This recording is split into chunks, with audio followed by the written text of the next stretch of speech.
在网上订了一个屏幕，我这个 iPhone 6，这个 iPhone 6已经坏的不能再坏了，已经算这块屏已经换了6次屏了。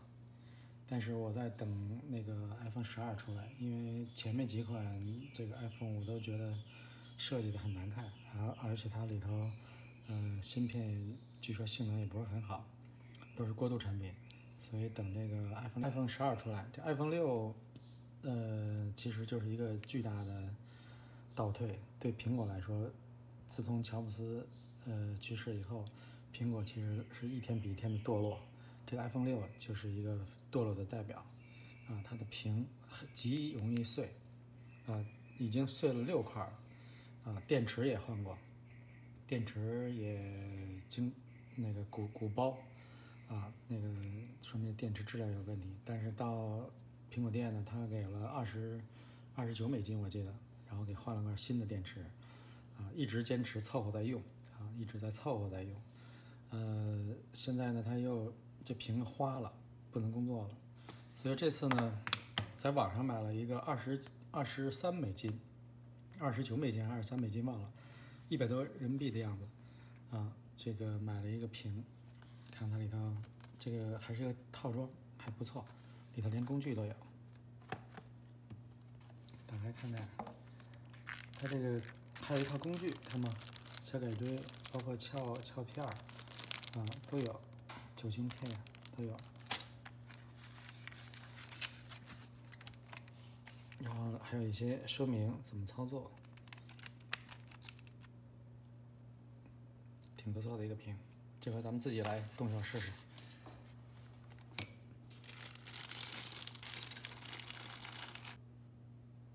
首先关机，这屏幕花掉了，但是它触屏还是管用。先把它机器关上，先把这个底部有2个螺丝，先把它卸下来。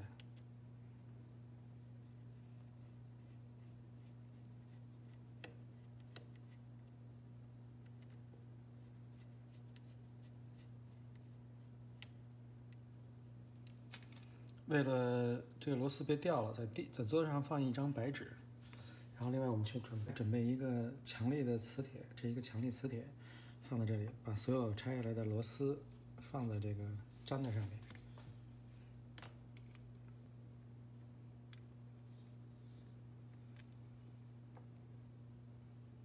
系好了，不同的螺丝吸在不同的地方。这个屏的时候，它的连线都在上部，都在手机的上部，一定要从下部开始。因为我这手机已经很破了，我也不在乎了，那个可以说我就直接撬了。如果你要在乎的话，先用那个喷枪，拿热的吹风机，把这地方的胶烤化了，它里头有粘的胶，这个胶呢一遇热会软，然后呢从底下把这个整个这个撬开。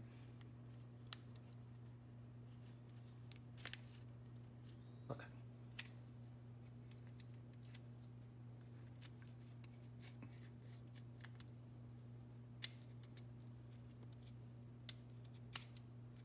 撬上面的时候一定要小心，那个上面有连线，这个地方有连线，所以说上面要小心。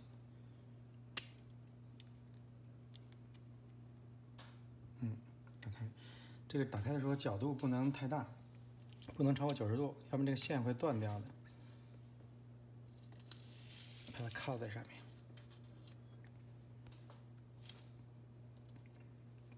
这屏幕的连线在这几个螺丝下面，要把这几个螺丝先拆下来。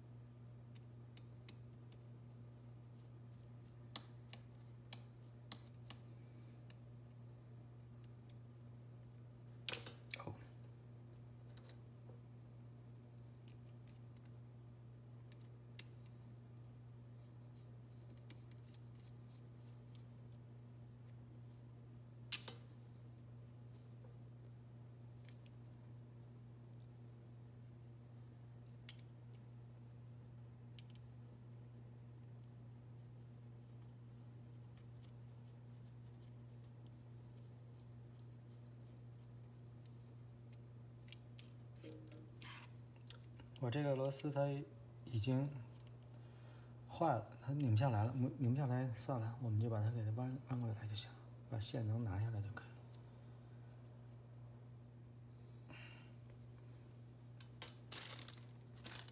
然后他还准备另外一个工具，就是这个小撬片，把那个连接的地方撬开，按顺序，就这个地方，看了吗？要局部放大一下。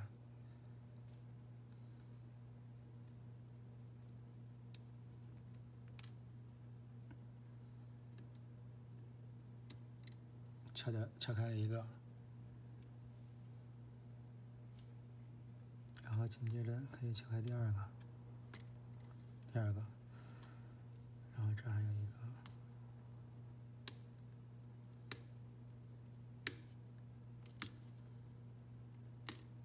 第三个，第四个，撬开以后，这屏幕就拿下来了。然后还有一个就是它的 Home 键，就在这个 Home 键在这个屏幕键上，在这个撬下来的屏幕上，要把这 Home 键摘下来。这有2个螺丝，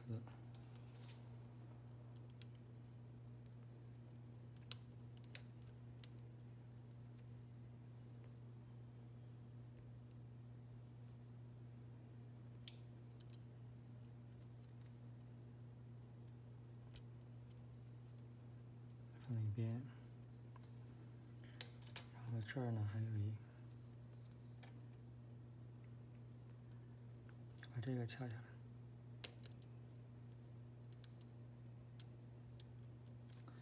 然后从后面顶下，把它取下来，这是 Home 键，可以清理一下。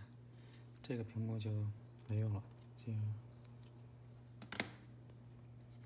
然后拿这新的屏幕，先把这 Home 键安上。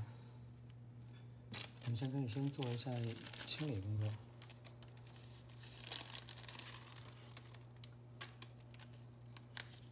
这是酒精片。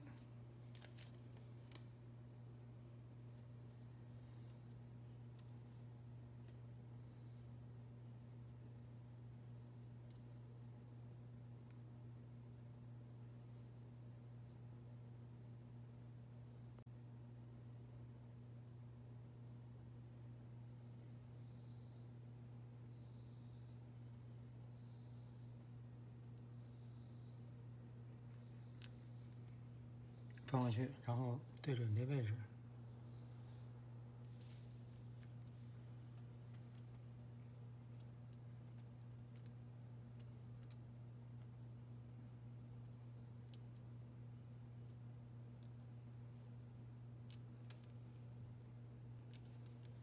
要按下去以后，它会嘎嘣响一声。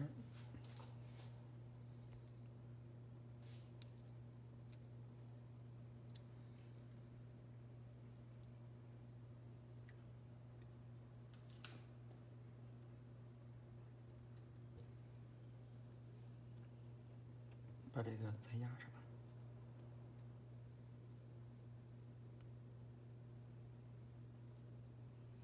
把刚才这个线螺丝装上去。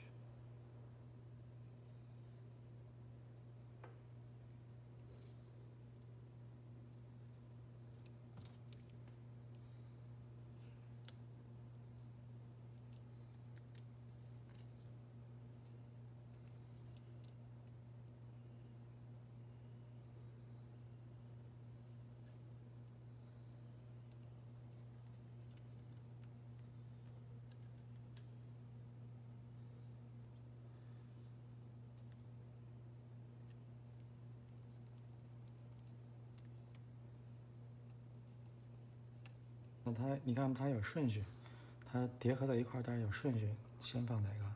那么咱们也按它的顺序走，也是这样。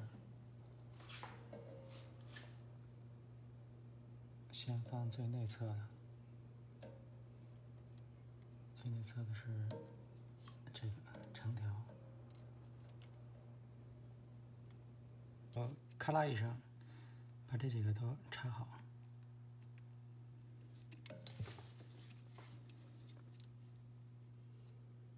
然后把这盖片盖好。螺丝都拿过来。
虽然效果不怎么样，但是开机了。一会儿咱们把这个螺丝再上上，先关上，可以开机了。效果虽然不是很好吧，但是起码能用了。我可以把这里头资料都导出来了，然后把后面2个螺丝上上就可以了。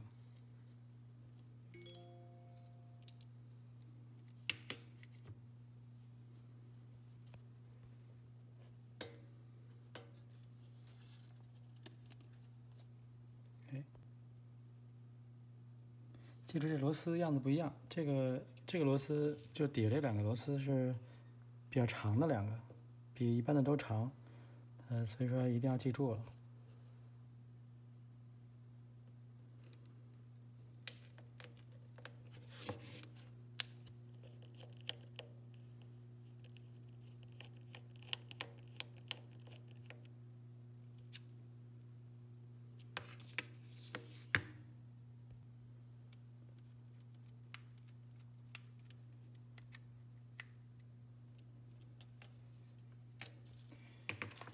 记住这个套餐，这个套餐还是很管用的。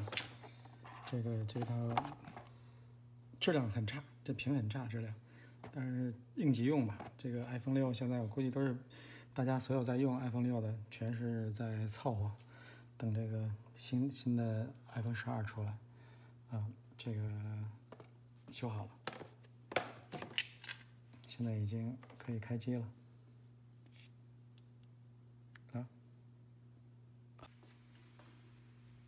现在这个产品虽然已经修好了，这个 Home 键也是管用的。看吧，它这个屏幕质量不是很好，还有一些道。当然，这有可能是我这个主板它进过水，因为密封不太好，进过水它可能有些损伤。但不管怎么样，这个屏嘛，它工作了啊，这个还不错，能工作了。可能这个道是因为我的主板坏了。对于这么一个性价比的东西，我觉得还是挺值得的，还带一套工具，这个很值得推荐的一套这个屏。那么现在说一下这苹果几款产品啊，我现在个人喜欢，我现在依然保留着我这个苹果5，非常喜欢这个设计，看嘛，用了很多年，它这个做工这种设计感非常强烈，非常喜欢。这个手机摔过无数遍。它依然还使用，现在还完好的使用着，非常好，非常喜欢，而且特别喜欢这种方正的设计，一看就是一个设计精品，这是一个很精良的制作产品，包括这个屏，这个材料非常好。反观这个 iPhone 6，不算这块屏，以前我已经换过6块屏了，就它只要一落地，这个玻璃这个屏就碎掉，然后它的这个电池也换过。电池呢，曾经鼓包，这个整个鼓包把这屏都顶起来了，去苹果店，然后他给花了很少钱，他给换了一屏，然后后面这个屏就是因为换了无数次吧，就是这个胶也开了，这个很差的一个设计，很差的一个产品质量。这个屏不知道为什么这么做，我觉得它主要的目的就是为了降低产品的这个成本，然后追求商业目的。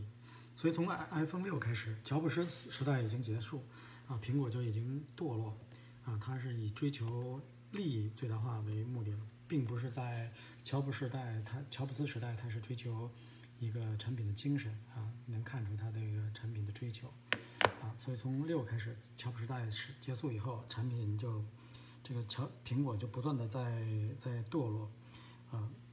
最后呢，可以到了一些惨不忍睹的这个地步。这是 iPhone 10啊，iPhone 10S 吧啊，这个你看这厚度啊，简直就没法令人接受啊，这个产品设计简直没法让人接受，包括11也一样。为什么一直在坚持用苹果呢？就是说乔布斯时代呢，乔布斯还是很有远见的，他给这个苹果手机呢做了自己的一套操作系统，这个操作平台。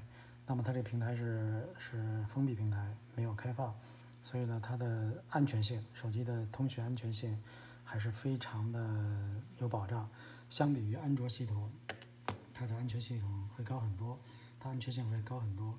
尤其像华为、三星，到现在它的硬件和做工应该比苹果11要高了啊，但是为什么没有选择他们的这个手机的这个使用安全性，我还是怀疑的，尤其是华为，它这个安全性更值得怀疑。所以说呢，一直在坚持用苹果。让我们期待苹果12吧。据说苹果12要回归这种方正的设计啊，但愿它的屏啊各方面还能达到5的这种做工的精良啊，期待苹果12。